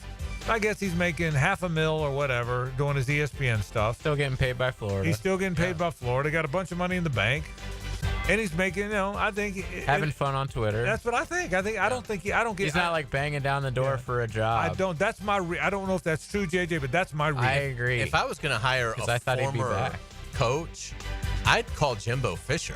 Yeah. I mean, just to see. I mean, Jimbo Fisher at North Carolina, maybe that makes some sense. And maybe like Bob Petrino, he got humbled a little bit. Yeah. Petrino actually became a pretty good coordinator. So, but anyway, that's the list that Adam Rittenberg has up. Yeah, interesting. Let's get into college football recruiting as we approach signing day. The Gators have done it again. They flip American Heritage running back Byron Lewis from Florida State.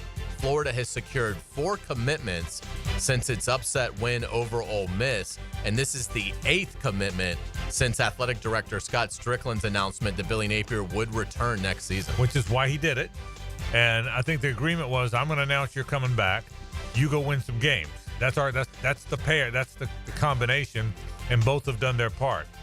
If Florida finishes off the season with the win over Florida State, and they're a prohibitive favorite to do it, if Florida finishes the season with a win over FSU, again, I'm not a recruiting, but could they climb into the top 10?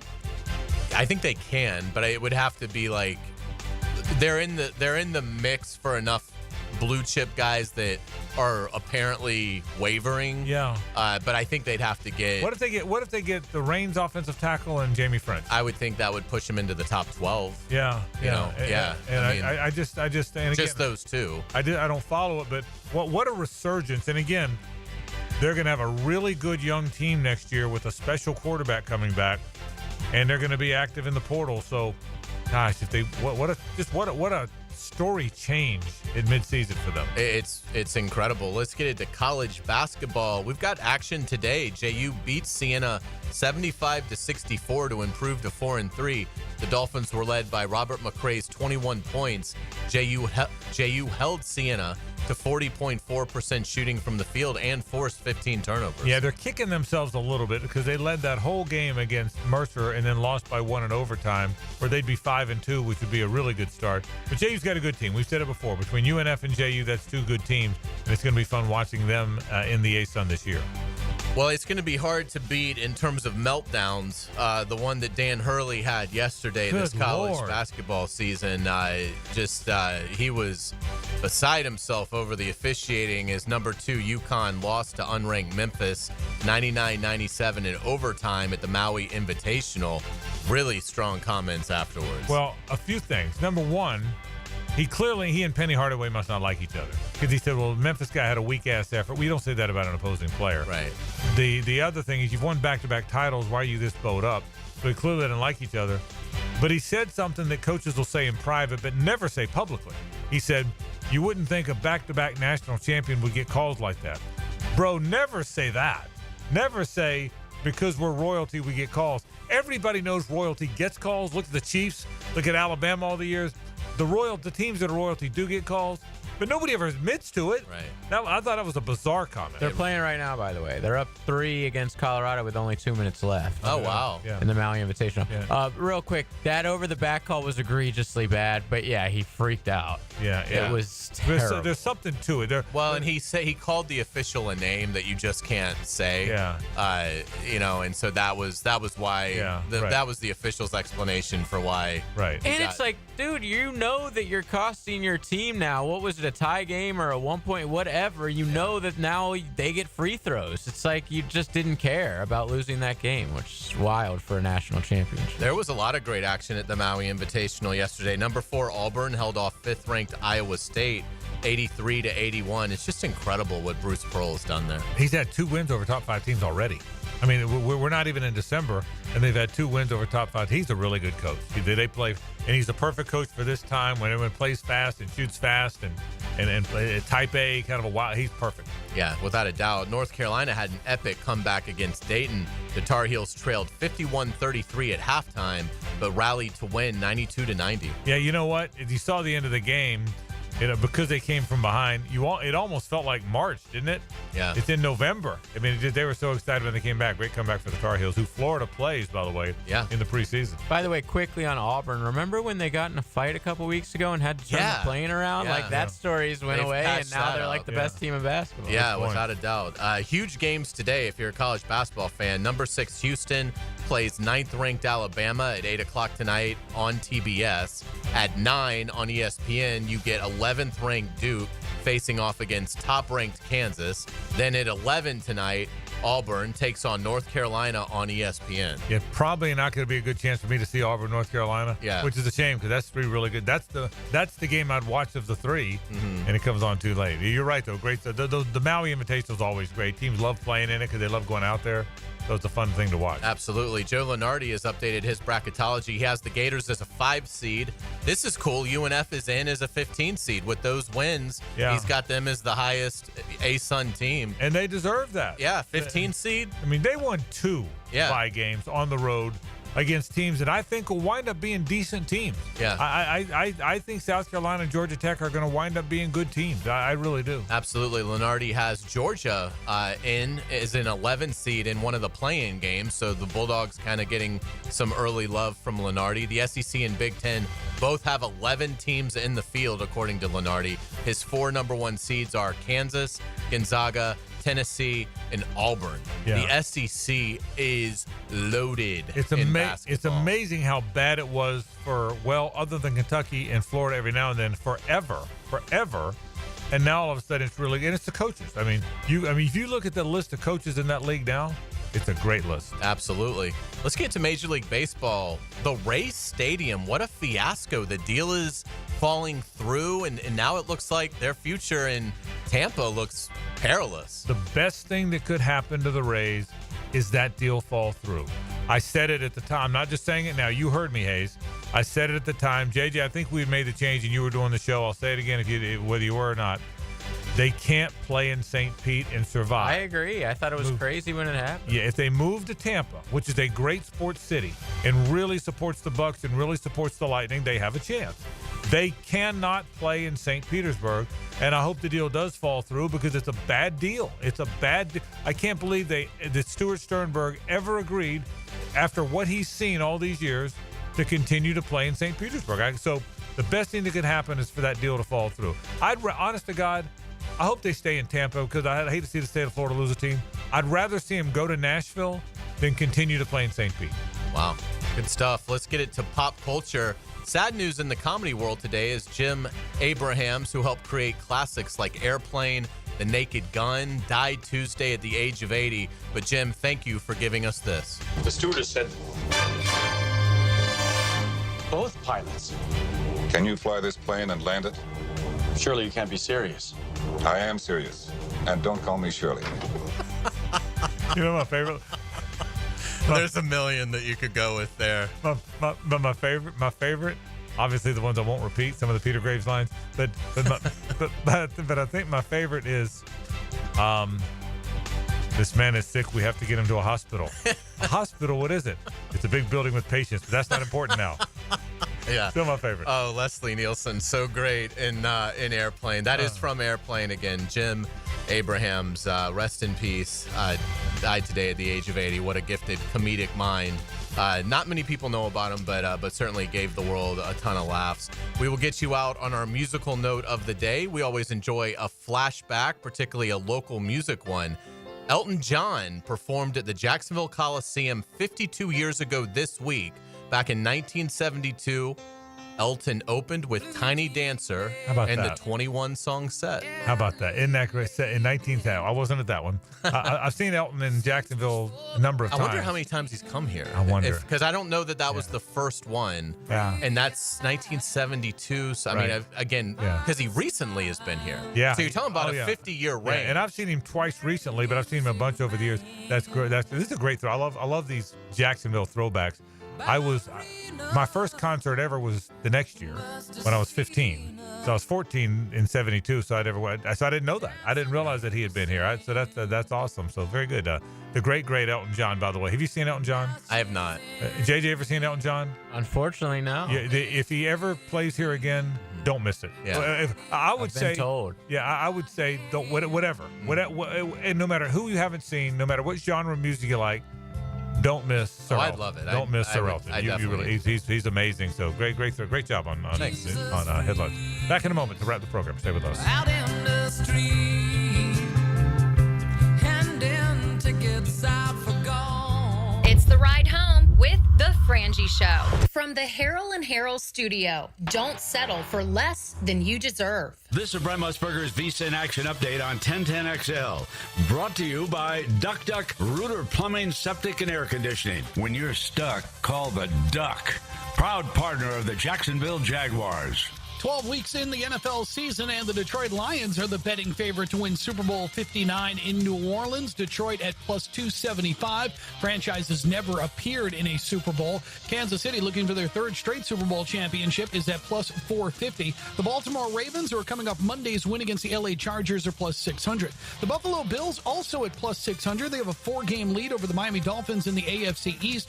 The Philadelphia Eagles at plus 650, led by rushing leader Saquon Barkley. The Green Bay Packers are plus 1,600 to win the Super Bowl, while the Minnesota Vikings, second in the NFC North, plus 2,200. Earn cash back on your gaming transactions with the GBank Signature Visa Card at vsin.com/GBank. I'm Tony Desiri with your Visa in Action update on 1010XL. The holidays are just around the corner, and so is your entire family. Babe, the toilet's growling at me again.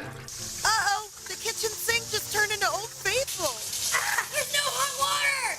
Don't let plumbing chaos steal your holiday cheer. Call Duck Duck Rooter today to fix those issues before Aunt Linda blames you for ruining Christmas dinner. Duck Duck Rooter, your local plumbing pros. Proud partner of the Jacksonville Jaguars. DuckDuckRooter.com. This November, Nimnik Chevrolet is honoring the brave men and women who served our country. Nimnik is proud to announce their partners with K9s for Warriors. With every vehicle purchase, you're helping provide highly trained service dogs to military veterans and supporting the K9s for Warriors mission. And this month, as a token of our appreciation, Nimnik Chevrolet is offering $1,000 military appreciation discount on select new Chevrolet models. So who makes your purchase go further for veterans? Nobody but Nimnik. And oh, by the way, that red tag sales event is back at Nimnik. This month, you can save up to $12,000 off a new Silverado or enjoy rates as low as 0% financing. That's right, 0% and no payments for 90 days on all 2024 Silverado 1500 pickups. Unlike most dealerships, Nimnik's got the largest inventory on the ground, ready for you to explore. So you want great deals? You want a dealership that truly respects the military? You want to head to Nimnik. Head there today. Nobody but Nimnik. This is Hays Carlyon from my friend Holt at Harold and Harold. There doesn't seem to be enough time in the day to get everything done. Then you get injured in an accident and you don't know what you're going to do. Let Harrell & Harrell make it easy for you. Easy on becoming a client. You can just text or email if you want. Easy on finding a doctor and getting through the process. Hopefully you won't need them, but if you're ever injured, call Harrell & Harrell and make it easy on yourself. Call them at 904-251-1111. That's 251-1111. Frank Frangie here for Stanley Pools. You know, pool design has come a long way, and if your pool is outdated, Stanley Pools specializes in bringing older pools up to date for the whole family to enjoy. That's why I did it a few years ago, and man, I love the way my pool looks now after we added travertine pavers and so much else. Stanley Pools has been serving our community since 1988, so call them today at 269-7277 or find them online at stanleypoolsfl.com. That's Stanley Pools, a family tradition of fine swimming pools. Want to be up close and personal with the Jaguars as they take the field? Here's your chance to be in the shadows, outside the Jaguars locker room, now called The Vault. Enter today at everbank.com/shadows. One winner and a guest for every home game at Everbank Stadium. No purchase necessary to enter or win. Open to legal residents in 50 United States and D.C. 18 and older. Entry periods for the Shadow Sweepstakes promotion from 8/19/24 to 12/15/24. For official rules and complete details, visit everbank.com/shadows. Sponsored administrator, Everbank NA, member FDIC. Imagine beautiful new windows and doors that elevate your space and keep you comfortable year-round. At Renewal by Andersen, we specialize in custom-built, energy-efficient windows and doors that are crafted to last.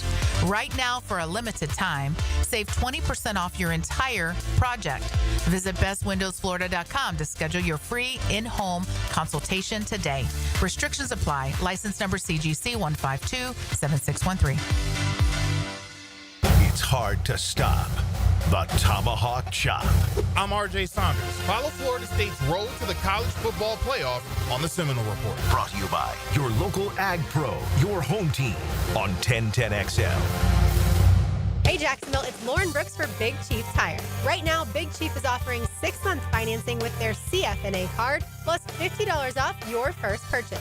With no interest for 6 months, it's the perfect time to take care of your vehicle's needs, whether that's new tires, brakes, or other services. Their skilled technicians are here to help get you back on the road safely and affordably. Visit WeKeepJacksRollin.com or call 904-932-0950 to apply and take advantage of this great deal.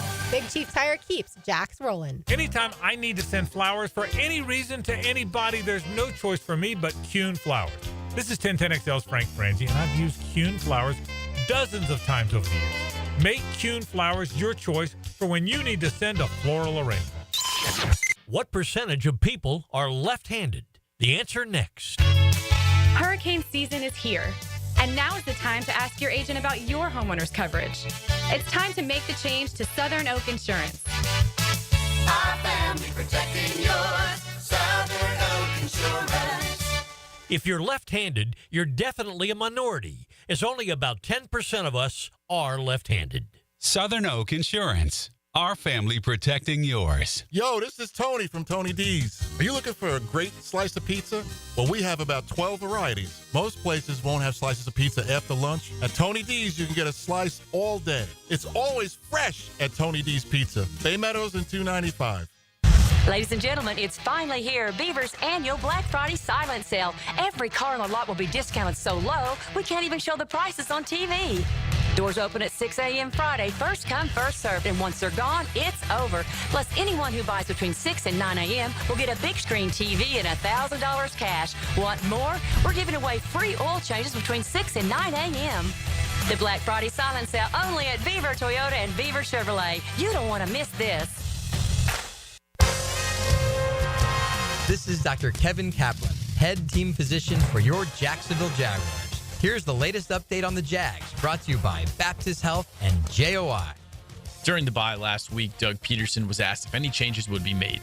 Sure enough, at this morning's press conference with Coach Peterson, the question was asked almost immediately, to where he responded with this. Yes, nothing that I'll share at this time.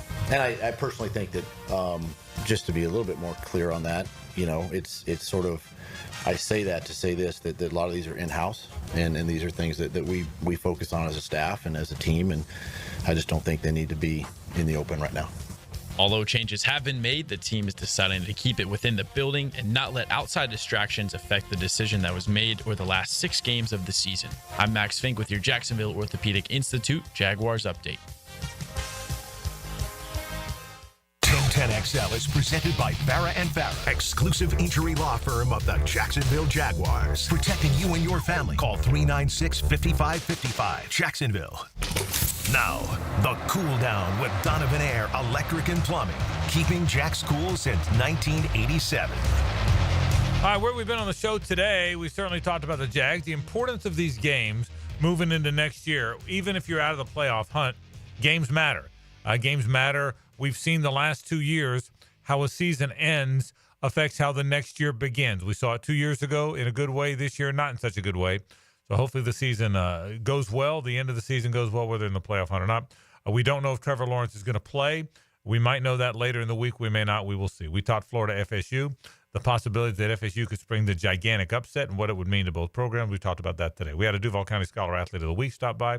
Casey Stoll, good to catch up with him, a terrific young guy. And Matt Hays stopped by to talk SEC football, brought to you by Underwood Jewelers. And that was a lot of fun as well. And that's been our show today. I love this football weekend. I mean, we were looking at some of the games. I mean, there's good games, man. Mm-hmm. I mean, this is a college weekend of, again, I need an Egg Bowl on Thursday night, so I'm going to protest to somebody. I don't need much, but I need an Egg Bowl on Thursday. I mean, here's what I want. It's leftovers. You got a great NFL game Thursday night, though. Yeah, I don't even know who is. I don't even know who it is. Dolphins Packers. Oh, that is a good game. Okay, that is a good game. You're right, but I still need an Egg Bowl. I don't. My needs are small, but I need an Egg Bowl on. But the Egg Bowl, by the way, is Friday afternoon. Friday's not a bad day because you get like 20 games. Clean old-fashioned Hays. Yeah. There's that's 7:30 Friday. That'd be a fun Friday night game. Yeah, because I think Georgia. I agree with Matt Hays. I think Georgia Tech. I don't know that they can pull it off. Yeah, but that might be a 10-point game. Keep it close. It'll be fun to watch, right? It'll be. Are you guys shoppers on Friday morning at all? No. My stuff's already done. Yeah. Wow. God bless that's you. Stupid. Yeah. That's stupid to have already done it. Yeah. You've already done all your Christmas shopping. Yeah. All I gotta do is. I mean, it's all computer. I hope someone breaks in and steals it. I don't have to go anywhere. It's like the greatest thing ever. Yeah. Give his address out. We all know when he works. Right. Here's his address. My wife does everything online too. But I can't because she gets the mail. See, I don't ever get the mail. I don't know what we send. Do we have? Do we get mail? I don't even know if we get mail. It's sent here. Yeah, I've been screwed by that same thing, Frank. Yeah, they don't really do any discreet packaging, and it's like, now she knows exactly what she got. So I can't do it. I mean, look, I've got to have. And by the way, if I put something on a credit card, my wife should be in the FBI. Text me immediately. She knows everything. It doesn't matter what I do. She would have gotten DiCaprio and Catch Me If You Can. There's no question. He would have had no. That movie would have ended in 30 minutes. Okay, so if I put something on a credit card, she knows everything. It's amazing how much she knows about my life. Okay, and so I can't buy her anything anyway. So I've got to have these secret accounts with people like what she doesn't know is like my Underwood's account. My Underwood, she doesn't have access to that. So I can surprise her with Underwood stuff. Yeah. Until she starts telling me what to get her, which takes that out of play too. So, but no. So back to your question. No, I've never done that. I'm not a. Are you shopper. JJ? Do you no, but I will. I love going at 11 a.m. or noon to people watch, but never my mom and my sister used to.